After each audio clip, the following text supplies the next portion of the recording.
Mike Israetel just changed his story on the entire PhD drama once more. And let me tell you, it's definitely not looking good for him. He basically ruined his reputation forever. So remember when Mike first said the version of his thesis which Solomon reviewed was just a rough draft? We now know Solomon was looking at an accidentally uploaded incorrect rough draft. And then, a few days later, he admitted that he lied about it. I've lied a lot. Well, buckle up, because now there's a brand new chapter in this saga. In his latest Instagram story, Mike made a huge announcement. He says he's going to make a full response video addressing the entire drama. To help you understand the whole situation, let's go through the full story of how a rough draft ended up passing university revision, the multiple claims he made to cover this up, and at the end of the video, his most recent Instagram story with his response video on the situation. So let's jump straight in.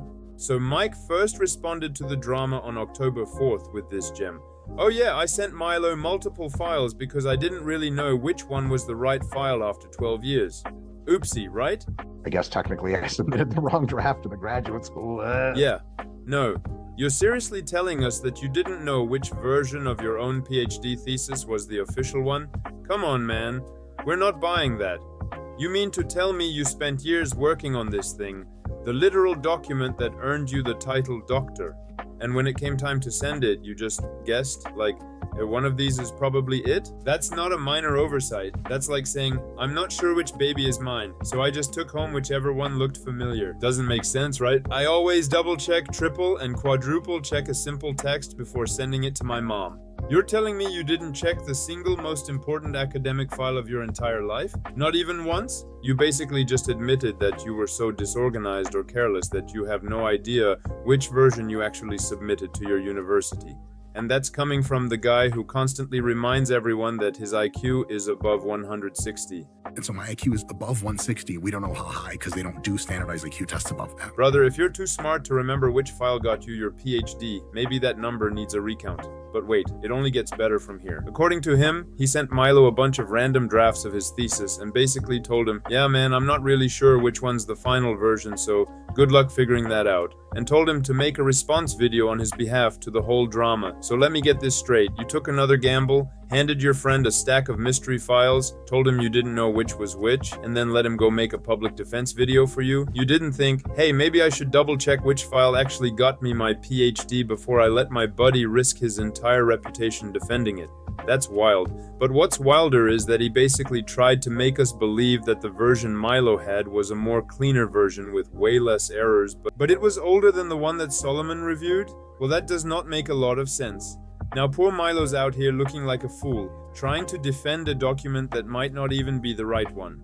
All because Mike couldn't be bothered to spend 5 minutes verifying which file was official. His third update the following day, which is my favorite one. Then Mike said he finally dove into the files and realized, get this, the version Milo posted was actually an older draft than the one Solomon critiqued. Let me get this straight.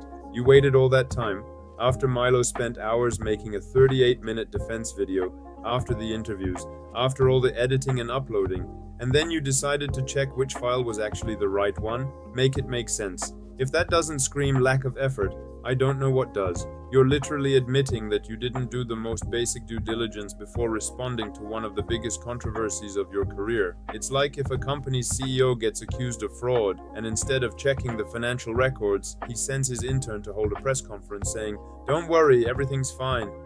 And then looks at the books afterward and goes, oh wait, never mind, we actually are in trouble. That's what Mike did. He handed off the work, let his friend take all the heat, and only bothered to verify the facts after the damage was already done. You can't call that bad luck. That's just bad management. After that, he claimed that his doctoral advisor sent him the latest version of his committee-reviewed dissertation from 2013 that he was able to find in his email.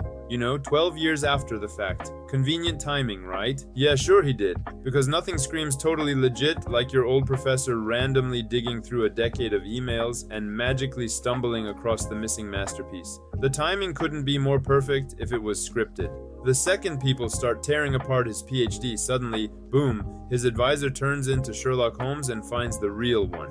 You expect us to buy that? That's like getting caught stealing and saying, oh no, that's not me in the video. That's just my twin. At that point, his credibility was already gone. But instead of shutting up, he decides to double down and says this: at no point did I retroactively edit the dissertation and try to claim it as an older copy.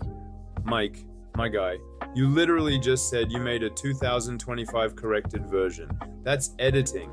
That's literally what editing is. You can't say, I didn't edit it, and then hold up your new version like it's proof. And the logic here is wild. He's basically saying, yeah, I fixed it, but it doesn't count because I'm being honest about it now. Like, bro, what? That's not how this works. You don't get credit for admitting something after you got caught. That's like confessing to cheating after your girlfriend finds the screenshots. You're not being honest, you're doing damage control. And the way he brushes it off, man, he really tried to play it cool like it's no big deal. Oh yes, small mix-up happens all the time. I just fixed the version 12 years later, no biggie. What's that?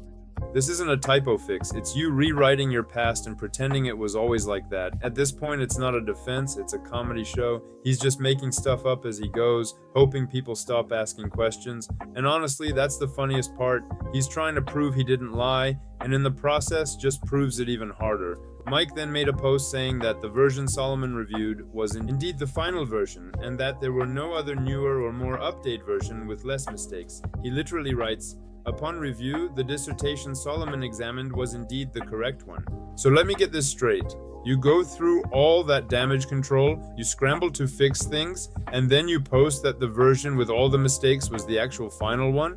You spent weeks justifying yourself only to basically admit you lied to your audience and torched your own credibility. Just like that. Then he tries to minimize it. His Instagram says, and I quote, most of the errors were clerical. A misplaced negative sign on a few correlations, and a table pasting misalignment repeated across the tables. Really? Mike, it was way worse than that and you know it. This wasn't just grammar and copy-paste glitches. A lot of the problems were statistical. Way bigger deal. Bad stats equals bad science. That's not a clerical slip. That's catastrophic. And that Instagram post, that's probably his smartest move because most people aren't glued to Solomon's deep dive. They see the short post, shrug, and think, everyone makes typos. But the problem wasn't a few typos. It was the whole research, the methods, the stats, the validity. People who didn't watch the full breakdown got the soft sell. The real damage was hidden behind a few neat sentences and a friendly caption. And releasing all these files doesn't make you look transparent, Mike. It makes you look more suspicious because now we have 5 different versions of your thesis, and you're claiming you had no idea which was real. You're essentially saying, here's a bunch of documents. Pick whichever one makes me look least bad. So let's talk about the sloppy seconds Mike joke, because that was clearly his way of trying to sound self-aware and relatable. Oh, I made mistakes. I'm just sloppy. It's my old high school nickname. Yeah, nice try. Nobody's buying it, Mike. You can't turn years of lying and editing your own dissertation into a cute little personality quirk. That's not self-deprecating humor, that's spin control. And now for the part you have all been waiting for, he's teasing a response video. Like, what are you even going to explain, man? We already saw the files. We already know you lied. Your PhD is worth about as much as the coupon flyers I get in the mailbox. What are you gonna say this time? Guys, I didn't lie, I just time traveled to fix it. Come on. But hey, I'll be honest, I'm watching that video the second it drops. And yes, I'm absolutely making a full breakdown on it. So if you don't want to miss it, hit that subscribe button, support a brother, and be ready, because I'll be the first one to drop a video on it. Am I milking this? Absolutely. Is it shameless? Completely. Do I care? Not even a little bit. Every time Mike opens his mouth, it's like a new season drops. So yeah, when that response video drops, you already know where to find me. I'll be sitting right here, microphone ready, breaking it down frame by frame. But for now, if you want to watch a video about Jeff Nippard's fall off, which is happening at the exact same time as Mike's fall down, my latest video covers the full story on that. Thank you for having watched until the end. If you have enjoyed the video, I would really appreciate it if you like and subscribe to my channel.